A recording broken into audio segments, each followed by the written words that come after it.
Bonjour, donc on se retrouve aujourd'hui pour un nouveau tuto sur Ableton Live pour répondre encore une fois à la question d'un abonné euh, qui m'a donné du fil à retordre. Je vous explique tout de suite son cas. Il est batteur, donc il joue sur une batterie électronique MIDI sur lequel il y a des samples d'affectés sur chacun de ses pads et dès qu'il tape dessus, bah, ça enclenche le sample. Comme on pourrait faire avec un contrôleur d'ailleurs pour des DJ, un pad MIDI, vous appuyez dessus et ça déclenche un sample. Le souci, c'est que lui, sur un pad spécifique, il souhaiterait qu'il y ait différents samples qui soient déclenchés. C'est-à-dire, je tape une fois, j'ai un sample, je tape une deuxième fois sur le même pad, j'ai un autre sample qui sort. Alors, la première idée, ça aurait été de dire, je crée une piste audio, je mets plusieurs samples à la suite, je fais des follow actions, comme ça, dès que, avec des affectations MIDI, dès que le premier est enclenché, ça enclenche le suivant, etc., etc. Sauf que, ben non, ça aurait été trop simple, c'est que lui, il veut que ça se déclenche, mais au moment où il tape dessus et non pas de façon automatique. Donc pour procéder, je vous explique comment j'ai procédé. Il y a peut-être d'autres façons, hein, mais en tout cas c'est celle que j'ai trouvée. Je vais créer un instrument track. Alors on va faire le ménage ici, sur lequel on va prendre par exemple des samples. Je vais en prendre 4.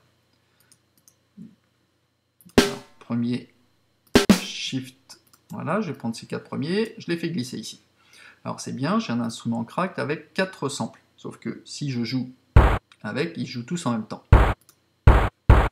Donc déjà, pour les isoler, il va falloir que j'utilise le sélecteur de chaîne pour les affecter à des numéros différents. Le premier reste sur 0, le deuxième, ici, il faut que vous ayez la petite double flèche pour pouvoir le déplacer, je le mets sur le 1, l'autre sur le 2, et l'autre sur le 3. Voilà. Ainsi, je pourrais éventuellement faire un clic droit et l'affecter à une macro, de façon à le faire tourner sur une valeur de 0 à 3, puisque le 0 compte pour 1. Donc 1, 2, 3, 4. Donc 0, 1, 2, 3. Le souci, c'est que lui, il ne va pas tourner un potard ou un slide. Lui, c'est un coup de baguette, c'est-à-dire un coup comment dire, de pad. Donc pour l'instant, je suis un petit peu bloqué pour faire le sélecteur de chaîne, pour jouer avec le sélecteur de chaîne. Donc ce qu'on va faire pour contourner le problème, c'est maintenant je vais créer un drum rack et je vais prendre mon instrument track que je vais faire glisser. Je le prends et je le glisse sur mon drum rack. Je lâche pas la souris et je vais aller le mettre en C1.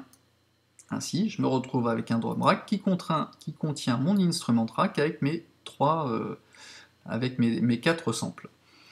Alors, je vais dérouler le tout pour qu'on sache un petit peu mieux de quoi on parle. Donc, qu'est-ce que je vais faire maintenant? Je vais affecter en MIDI le sélecteur de chaîne sur un pad, ici, sur mon premier pad, C1.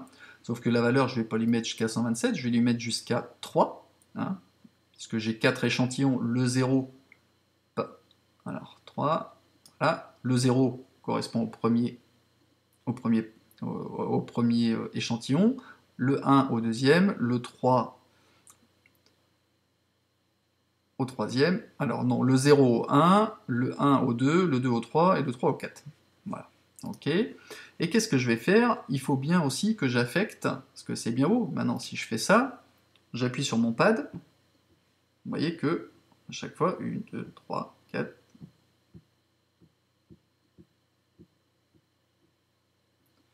alors, là,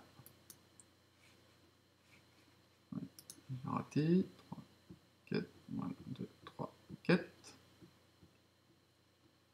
Voilà. Donc au niveau de mon sélecteur, oui, non, je me suis trompé tout à l'heure, 0 à 4. Ok, affecté en C1 qui est mon pad. Sauf que c'est bien beau, mais je tape dessus, je peux faire mon sélecteur de chaîne, mais j'ai pas de son qui sort.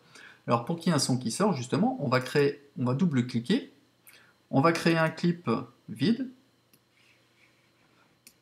qu'on va pas mettre en boucle, parce que forcément ça va toujours en boucle. Moi je veux que ce soit du one shot, c'est-à-dire au moment où il tape, ça déclenche le sample, et ça s'arrête après. Bon, maintenant après vous pouvez le faire en loop si ça vous intéresse. Le but du jeu là c'est que c'est du one shot. Je redouble-clique. Donc maintenant qu'est-ce que je vais faire? C'est que maintenant je peux affecter également au même pad le déclenchement, ici en MIDI, la lecture du pad. Donc je le sélectionne, je l'affecte au même pad, c'est-à-dire en C1 également. Ainsi, Je clique une fois sur mon pad. Oui, évidemment, là je suis en enregistrement. On annule. Voilà. Je rappuie sur mon pad.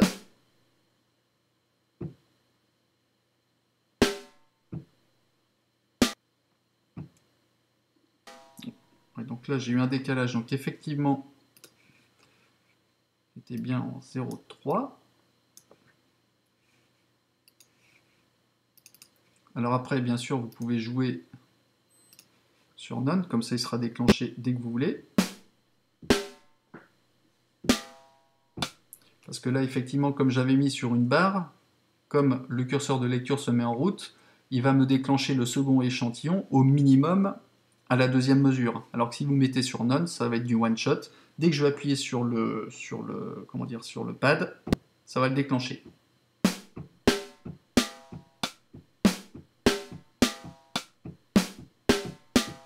Et voilà. Donc bah, c'est affaire réglée. J'espère que vous aurez trouvé ce tuto intéressant, qu'il a été assez clair. N'hésitez pas à me laisser des commentaires si vous n'avez pas trop suivi. Hein. Donc en résumé, on affecte le sélecteur de chaîne à un pad via l'instrument rack et on regroupe tout dans le drum rack pour effectuer le lancement de l'échantillon. On met sur None pour avoir du one shot, pour pas qu'on soit soumis à, à la mesure, attendre la fin de la mesure pour que le deuxième échantillon soit lancé. Voilà, bon bah j'espère que ça vous aura intéressé. Laissez-moi un petit message et je vous dis à bientôt pour de nouveaux tutos. Allez, ciao!